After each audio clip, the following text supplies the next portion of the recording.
Hello, everybody. We're back. We've gotten some great feedback, and we're going to make sure that we listen to that. So this is another episode of Love, Life, and Medicine. My name is Ciamara. I'm Azuka. Hello. And today we're going to talk about my favorite public student loan forgiveness, because there's a lot of things that are coming up and I want everyone to be aware. And then we're also going to talk about, we're getting into a new season. Summer is fastly ending, and we're going to talk about what we do to stay in shape, maintain our weight, and just make sure we don't get those pesky sedentary life diseases like high blood pressure, diabetes, and high cholesterol. And the next thing we're going to talk about is the article that we saw in Psychology Today that literally said that more men are lonely and single because women are expecting higher standards. But before all that, how are you guys doing today? How was your weekend? How was your week? I'm good. It was fast. It's over. The new day is starting. We're alive, healthy, right? We have a roof over our heads. Yes. Mm-hmm. I'm a little mad that tomorrow's Monday, but it's okay. Yes, it was a relaxing weekend for me. Yeah. That's good. It went by quickly. This weekend went by very quick. It went by too. That's why I don't like to do stuff on the weekend, because literally if you do anything on the weekend, it's like done. Okay. All right. Well, that's good. What about you, Max? I had a good time. I think this week was pretty busy. I was in work most of the time, but got through it, and I was off the weekend. So the weekend was relaxing for me. I had a good time. Yeah, I needed it. Nice. That's nice. I went to a conference all this week from Thursday to Sunday, and it was decent. The conference was very informative. I just, realized that, anyway, we ain't gonna talk about that. I'm just happy that I'm back from the conference. It was in Ohio. It was in Cleveland, and I explored Cleveland a little bit, not too much. I actually didn't have that much time to explore, but what I did see was pretty cool. Let's get the nitty gritty out the way. Let's start on student loans. Okay. So the student loan pause is fastly approaching, you guys. Hi everyone, it's Maxine here. So I just wanted to give some updates because Potus came out with their new student loan debt plan on August the 24th, and we had recorded this before it came out. So the extension actually has been extended till December 31st, 2022. And now if you fall under the income of $125,000 or less, you can qualify to getting $20,000 off if you went to college on a Pell Grant, or $10,000 if you didn't receive the Pell Grant. So there is an income gap, and these are the new changes made by POTUS. So 60% of Americans have not been paying on this extension that we've had since we've had it. So if you're part of the 40% that have been paying, clap it up for you guys. You're amazing. Okay. Because that is dear. You are literally paying on the principal. So hopefully you paid it down so much that you guys are not terrified and scared. But for the others, okay, let's concentrate this talk on our medical personnel and or people that work in public service. Okay, so no one wants to pay these loans back. Okay, but unfortunately, the way that these loans were designed for us, they actually were not designed for you to pay them back just because they compound daily. All right. So it's kind of like investing and you're kind of like throwing money at a fire.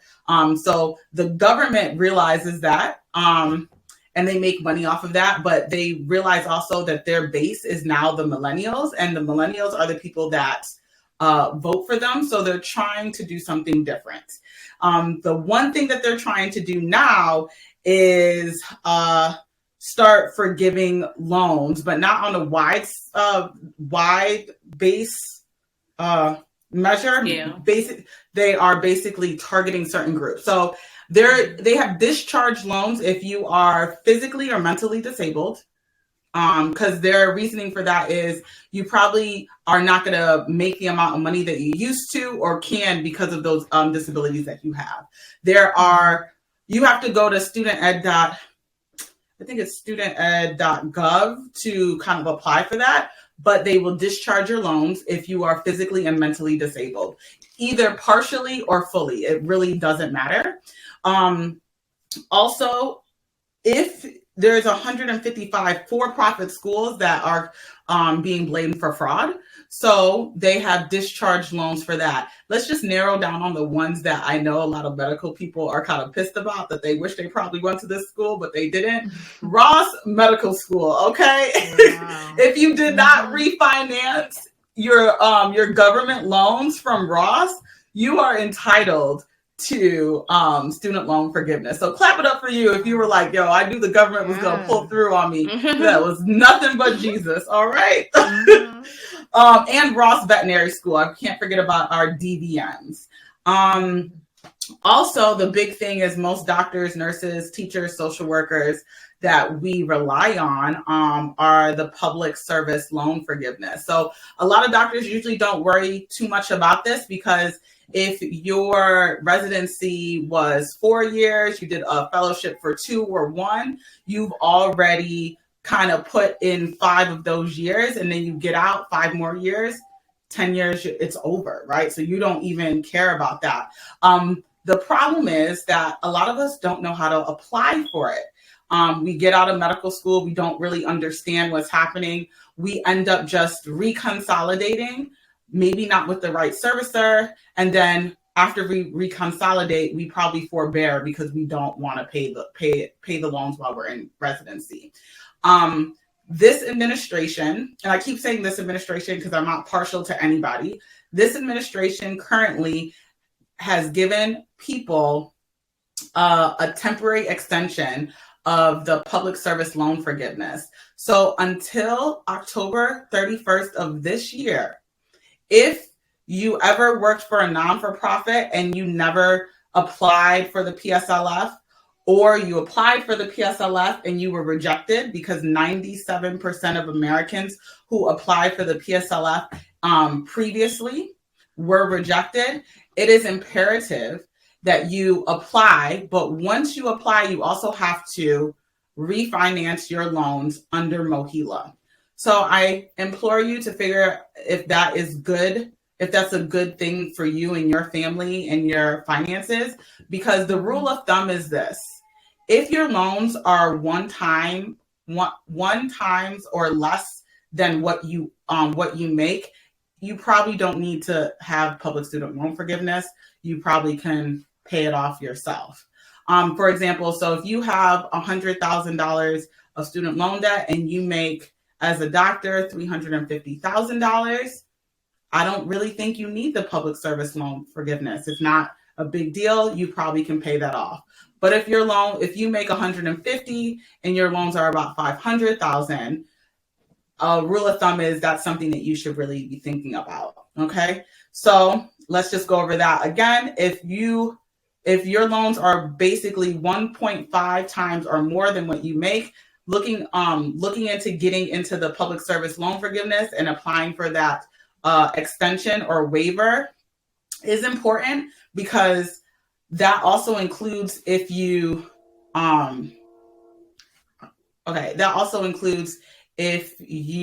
got rejected from the PSLF, if you missed a payment from the PSLF. So you don't have to be perfect. Just apply, and it's supposed to count your back years. Okay, so let's just do like some real quick stats, wrapping this up. So far, he has canceled $32 billion in loans. That approximately goes down to 1.6 million borrowers. Okay, that is probably what he's gonna kind of lead his platform on. But I want you to know that still is not enough. And what the Secretary of Education is trying to lobby with the powers that be are, total full student loan forgiveness. Biden does not want that. And so right now he keeps saying $10,000 for people that make $150,000 or less. Another thing that the Senate is kind of talking about is no interest loans. for the federal government and seeing how that would work for the future, because they do realize that if you default on a loan, you're not going to be good for the country anyway. So now we're talking about defaulted loans. There's another program they actually just released or talked about, is if you before the pause, if you were defaulted or not in good standing on your loans, you can apply to actually be in good standing. And this can be done through, if I'm not mistaken, still you have to go to the student, I have the website up, studentaid.gov, right? Studentaid.gov, and they'll talk about it. That just came out. So if I was you guys, not you, but if anybody that you guys know that have defaulted and they're scared, as of now, there is a program that takes anybody who is defaulted and makes them current. All right. So that is another thing that's helpful with student loans. Obviously, you could tell me student loans are very important to me because I don't plan on paying these back. I feel like God gave me this information, and I think he also doesn't want me to pay them back too. Just simple as that. So, okay. But we have to be creative. Yes. One thing I do want to say is that, as you were saying, as long as you work for any sort of non-for-profit, you can get forgiveness. And one thing that I didn't know when I came out of residency was that my first job, I was, and a lot of places now, they're doing contractors, right? Independent contractors for a lot of specialties, like emergency medicine is a big thing, where most times you work in the hospital, but you actually don't work for the hospital. You work for another group that has been contracted. And so in that case, you actually don't, unfortunately, you don't qualify for the PSLF, even though you work in a not-for-profit hospital and you're working with underserved patients, but because you're hired by a private group, then you don't qualify. Yep. I was actually going to say that too. I totally forgot. And that's why people say like medicine has changed a lot. And it's mainly, that's one of the things as well, because we don't know that just because you work in the hospital, you're not working for the hospital. Hospitals have cut costs by getting contractors. And a lot of the bigger paying specialties are contracted out by groups. Yeah. So your cardiologist covered by a group sometimes, anesthesiologist covered by a group, emergency medicine group. So the hospitalist may not be a group. Sometimes they do staff, but like your bigger named people, groups. Thing real quick, the reason why student loan that is such a big deal, it really isn't just because of millennials, but also because of baby boomers. Baby boomers are the fastest growing generation that has about 60% of baby boomers have student loan debt, and it's actually causing a real financial strain on them and their millennial children.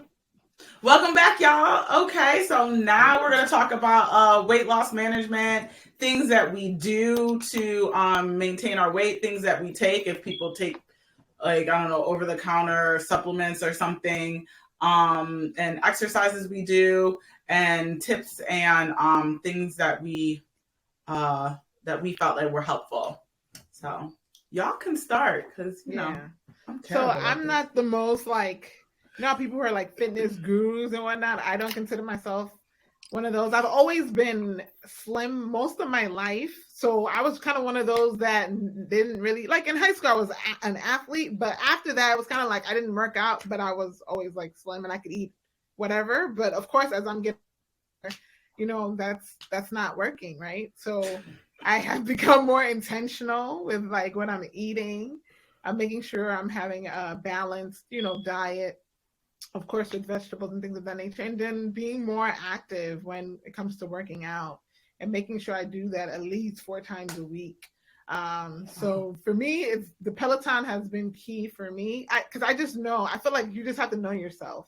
For me, I'm not really a gym person. Like, I don't like going to the gym because, first of all, I guess I don't really know how to use certain things. Unless if I have a trainer there, then that's fine. But if it's just me, I'm like, don't know how to use the machines well, whatever. And I'm kind of lazy. So I'd rather just be in my house, get on the bike, do the boot camps and the cycling, and then that's good for me.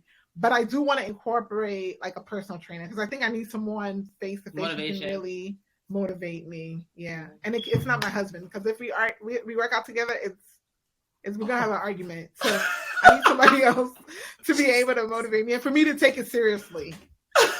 That's what I've been doing. Yeah. Okay, that's dope. That's dope. Mm-hmm. What about you, Azuka? I feel like you're very disciplined.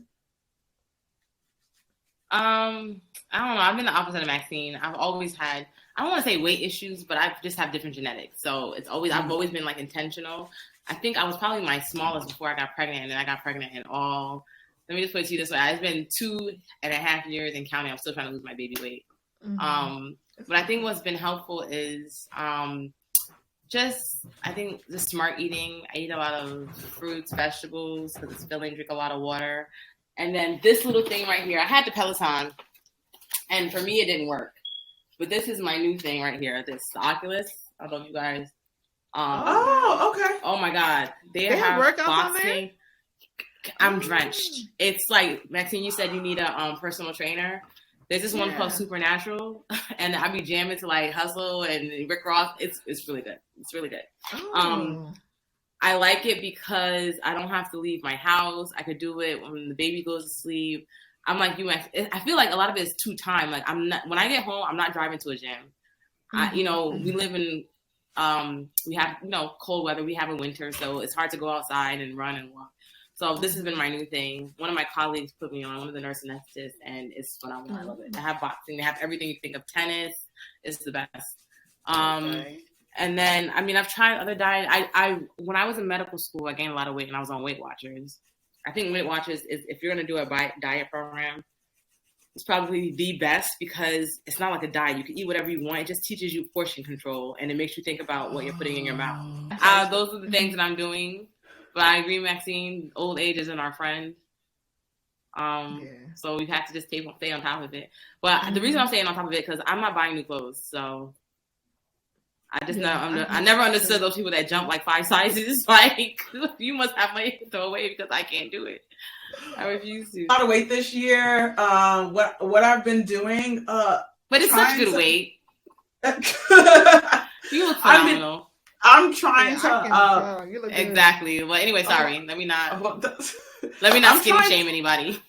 I'm trying to figure out what I like again because since there's been a lot of lifestyle changes, sometimes what I used to love doesn't bring the same enjoyment. So I just now feel good enough to like work out. I've been taking yoga and I like that. It's not very high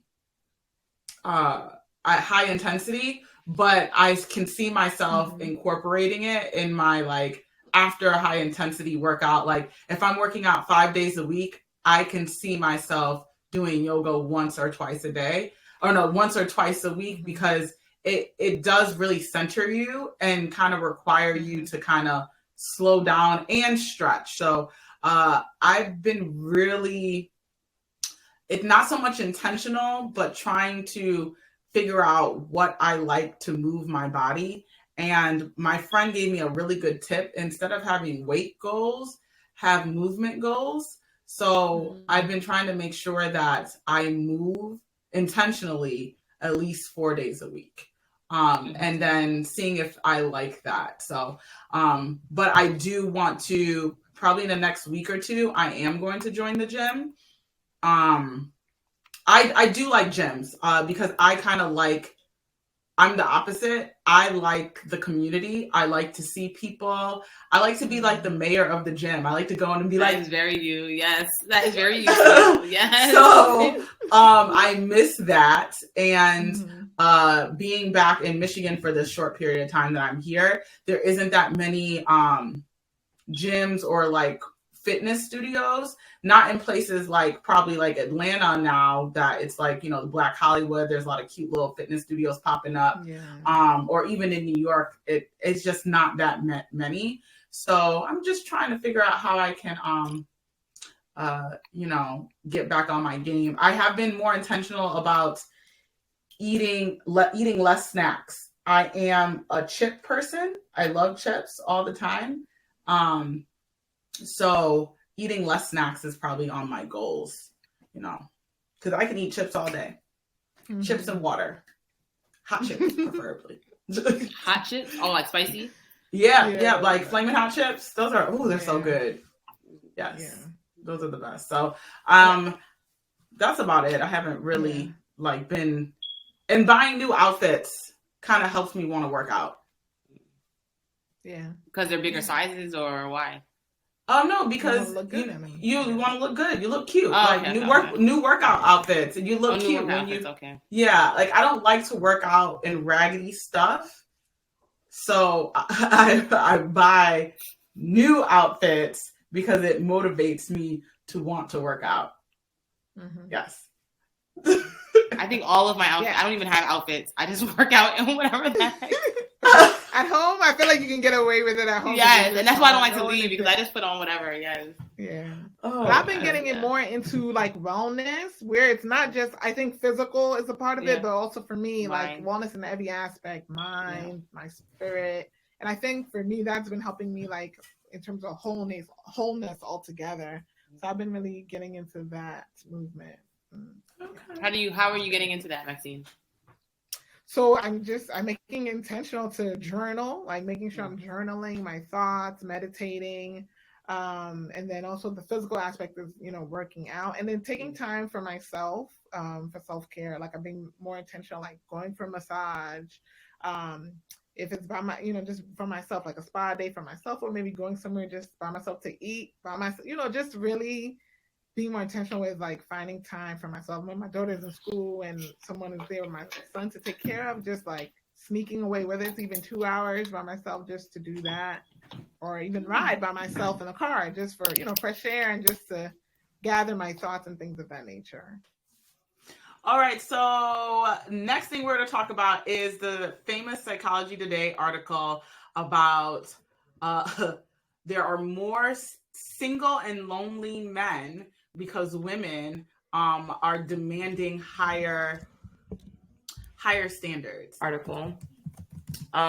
It's maybe it's just my research brain. Men, I think it's a huge generalization.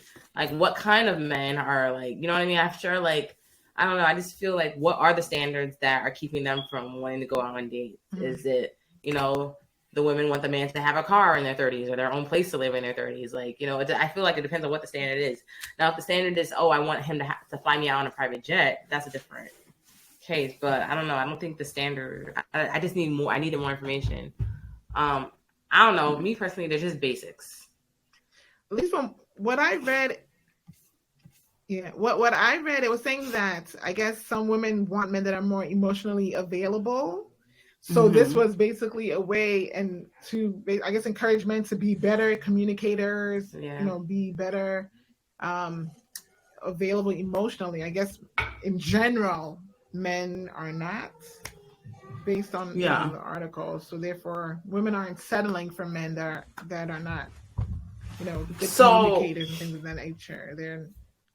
Exactly. So basically, it's kind of they talked about skill deficits.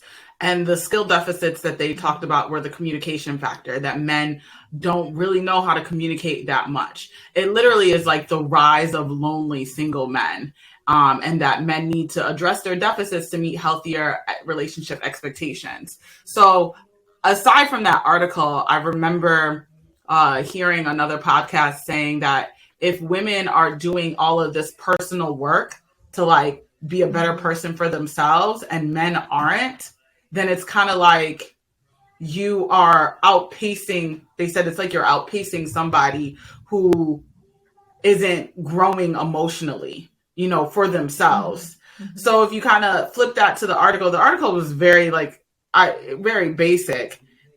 It's just very broad. Okay, now you have men that really didn't have to back in the day need to use these emotional communication skills to connect with their woman because society didn't care. Did you provide for your woman? Did she look nice? Is she pretty? Is she well kept? Okay, that's fine. You've done your job, but now we as women, we are requiring more. And do you think that's because now, I think back then, yeah, now we're educated, we have our own stuff, we're able to attain our own things. So now you have to give more. Where back in the day, not to say they weren't educated, but the man was the provider, and so all they had to do was provide. They didn't have to do much more. So now we're like, okay, we have all that. We don't need you for that. What else do you have to bring to the table?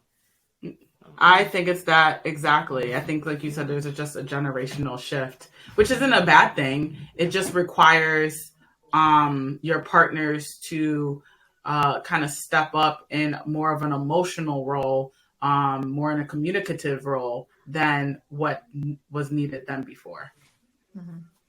But I also think that this then puts you should think, especially with parenting, right? Me having a son, right? The significance of making sure that I'm raising a son that should feel comfortable communicating and expressing his emotions and things of that nature. And it's because of society, right? Where it's like men, especially if a boy cries or whatever, it's like you're shunned, like don't do that, don't, so it's like, hello, like we as women, we want men that are emotionally available. Then we should also make sure that we're raising our kids to be like that. Because it's like, that's why there's such a divide, when they get older. So I feel like it's so important to be more like cognizant of how we're raising our kids. I agree. Tell me what y'all think, like listeners. What do you think about the rise of more lonely men? Because I mean, I can care less about the rise of lonely men, but apparently, America does. God forbid a man be by himself. So, in our comments on YouTube, put that underneath the comments. We would love to know. Also email us, or slide in the DMs. We would also love to know. Also some about the information that I gave you about the public student loan forgiveness, some of the schools. I'll put that in the description box on the YouTube channel. And then for the other student loan information, you can literally go to thehill.com. That's usually where they post different policies about what's going on in the world, not the world, but in America, politics, and then studented.gov. All right. It was a pleasure speaking with you guys. So I'm going to say bye, and these other ladies probably will too. Bye-bye. Bye, CEO. Bye, Max. Week. Bye. Bye.